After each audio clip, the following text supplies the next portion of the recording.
Hello दोस्तों, मैं आज आपके सामने फिर से कहानी लेकर आया। दोस्तों, आपने सुना होगा, लगा दो आग पानी में, जवानी इसी को कहते हैं। हाँ दोस्तों, आपने सही सुना है। जवानी हमारे जीवन का वह समय होता है जब हम कुछ भी कर गुजरने को तैयार होते हैं, या हम जवानी में जो चाहते हैं वो करते हैं।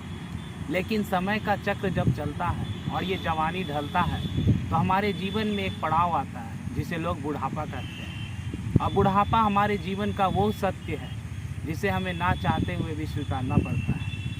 तो आज मैं आपके समझ जो एक कहानी लेकर आया हूँ, उसका नाम है बूढ़ा व्यक्ति। किसी गांव में एक बूढ़ा व्यक्ति अपने बेटे और बहू के साथ रहता था।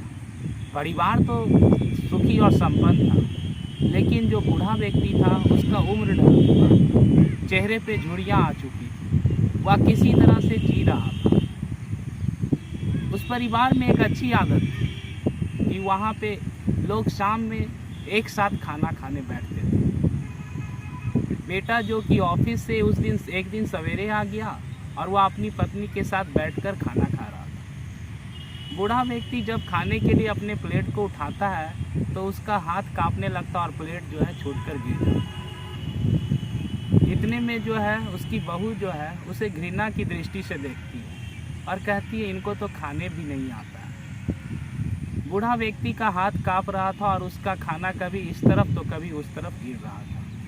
वह बहुत कष्ट से खाना खा रहा था। इतने में उसकी बहू बोली कि ये जो है इनको खाने नहीं आता है, पूरा टेबल गंदा कर देता है, इनको कहीं कोने में जो है खाना परस के दिया जाएगा खाने के लिए। उन दोनों बेटे और बहू के जो बच्चे थे ये सारी घटना को चुपचाप मासूमियत से देख रहा था।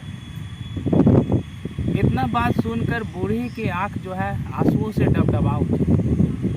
अगले दिन जब शाम का खाना परसा गया तो बूढ़े के लिए कोने में जो है खाने का व्यवस्था किया गया। उनका बेटा जो है बड़ी मासूमियत से अपने दादाजी को देख रहा था। बूढ़ा व्यक्ति जो है आंखों में आंसू लिए हुए खाना को जो है खा रहा था। उसका खाना कभी इधर तो कभी उधर गिरता और मुश्किल से वह अपने मुंह में कुछ निवाला डाल पाता था। बेटे और बहू ने देखा कि उसके जो बेटे हैं उसका जो बेटा है वह बड़ा ही ध्यान से अपने दादाजी को देख रहा था। वह अपने बच्चे से पूछती है कि बेटा तुम क्या देख रहे हो? तो वो बड़ा ही मासूमियत से बोलता है, माँ मैं आप दोनों से यही सीख रहा हूँ कि बूढ़े और बुजुर्गों के साथ कैसा व्यवहार करना चाहिए। मैं भी अभी से तैयारी कर रहा हूँ कि जब आप लोग भी बूढ़े होंगे तो इसी की तरह किसी कोने में आप लोग को भी मैं खाने का व्यवस्था करूँगा। इतना सुनते ही बेटे और बहू के होश उड़ गए। उन्हें ऐसा लगा जैसे उनके नीचे से ज़मीन ही खिसक गई।